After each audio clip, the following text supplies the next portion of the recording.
હા, બીજું કોણ છે પ્રભુ? જય સચ્ચિદાનંદ સ્વામીજી. જય સચ્ચિદાનંદ, જય સચ્ચિદાનંદ.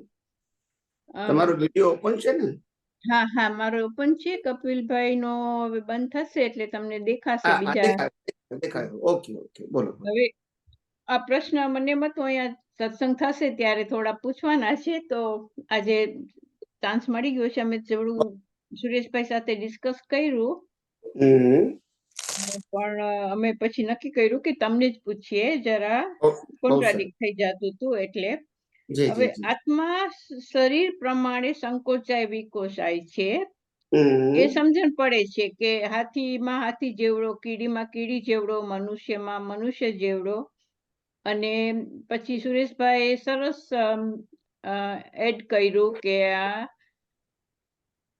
એક મિનિટ, સુરેશભાઈ એડ કર્યું કે આપણે અવગાના એને કહીએ કે બધામાં એ પ્રમાણે એનો શેપ થઈ જાય. આત્માની સાઈઝ નથી હોતી, પણ આત્માના પ્રકાશની રેડિયસની સાઈઝ થાય. હા, પ્રકાશની વાત કરી. તેને આપણે ચૈતન્યતા કહે છે, લાઇવનેસ કહીએ છીએ. હા, બોલો બોલો. પ્રશ્ન એ છે કે પછી એમાં તમારા સત્સંગમાં એમ સાંભળ્યું, પણ પ્રદેશો તો સંખ્યામાં છે કે સંખ્યા બંધ, એ મને ખ્યાલ ન રહ્યો. તો પ્રદેશો તો સંખ્યામાં છે એમ કહ્યું કે એ જ હશે, સુરેશભાઈ કહ્યું. પણ સંખ્યા બંધ હતું કે સંખ્યામાં, મને મેં બે લખ્યું છે. કહું પ્રદેશો એટલે શું? અવસ્થાનું જ્ઞાન. હા, પર્યાય. હા, પ્રદેશો એટલે અવસ્થાનું જ્ઞાન. એને આપણે જૈન પરિભાષામાં પર્યાય પણ કહે છે, પર્યાયનું જ્ઞાન.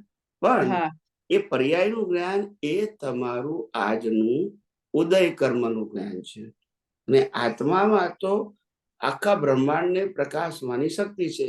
એને કોઈ અવસ્થા સાથે ડાયરેક્ટલી કનેક્શન નથી, પણ એ સ્વ પર પ્રકાશક હોવાથી અવસ્થાને પ્રકાશિત કરે છે. ઓકે, એટલે અવસ્થા પ્રદેશોમાં આપણે લેવાનું ઉદય કર્મ. તમને એમ લાગે, ફાઇલ નંબર 1 પ્રકૃતિ લાગે કે મારે ઇન્ડિયા જવું છે, તો એને લગતા એ વિચાર કરે છે, એ પર્યાયનું જ્ઞાન છે. પણ આત્માની હાજરીમાં, પણ એને આત્માના જ્ઞાન સાથે સીધો સંબંધ નથી. આત્માના પ્રકાશમાં એ પર્યાયનું જ્ઞાન અવસ્થા પૂરતું ઉત્પન્ન થાય છે. અવસ્થા પતે એટલે જતું રહે છે. અને જગતના લોકો પર્યાયના જ્ઞાનમાં ફસાયા છે, કારણ કે એને સાચું માને છે. પર્યાયનું જ્ઞાન તો અવસ્થા પૂરતું જ છે, કાયમનું નથી. ટેમ્પરરી ને, અને કાર્ય કરવા પૂરતું જ છે. એટલે એને અત્યારે જે તમારું પર્યાયનું જ્ઞાન છે ને, એ પણ ડિસ્ચાર્જ છે. તો પ્રદેશો એમાં ભળો તો નવા બીજ મળે, એમાં ભળો તો. નહીં તો પર્યાયનું જ્ઞાન એટલે એ અવસ્થાનું જ્ઞાન લઈને આયા, એ અત્યારે ઉકલે છે. હા, એ સમજાણું કે ઉદય કર્મમાં છે, પણ પ્રદેશો એટલે ડિફરન્ટ એરિયા જેવું લાગે એમ આપણને લેમેન્ટમમાં. એરિયા નહીં, પ્રદેશો એટલે તમને કયા સબ્જેક્ટ ઉપર અત્યારે ઇન્ટરેસ્ટ છે. મારે બ્રશ કરવું છે, ધેટ્સ યોર પ્રદેશ.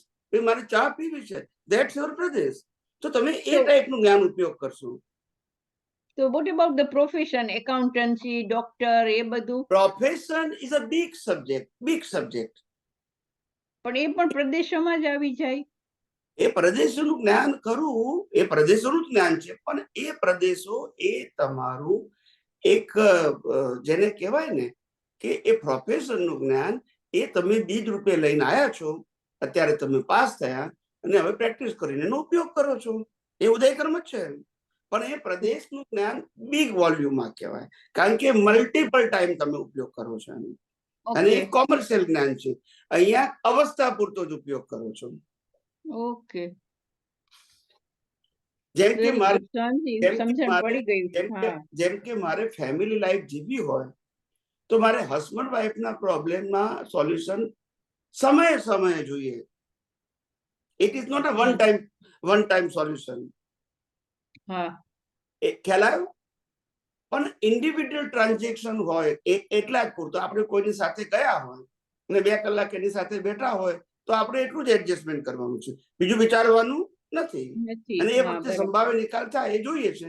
એ આપણું પ્રદેશનું જ્ઞાન, અથવા જે ઉકલે એ પ્રદેશનું જ્ઞાન. એટલે આ પ્રદેશના જ્ઞાનમાં આપણે જો કર્મ બાંધીએ એમાં ભળી જાય તો જ, નહીતર તો પછી આપણે બંધાય, એને નહીંતર કુદરતી ના રચના જોઈએ તો આપણે કર્મ તો ના ના બંધાય. બંધાય, બરાબર ને? અને પ્રદેશનું જ્ઞાન તમે લઈને આવ્યા છો, ખાલી સંજોગોમાં ખુલ્લું થાય છે, એ નવું જ્ઞાન નથી. પણ એમાં ભળો તો ચાર્જ થાય, નહીં તો ના થાય. ઓકે, સમજાય.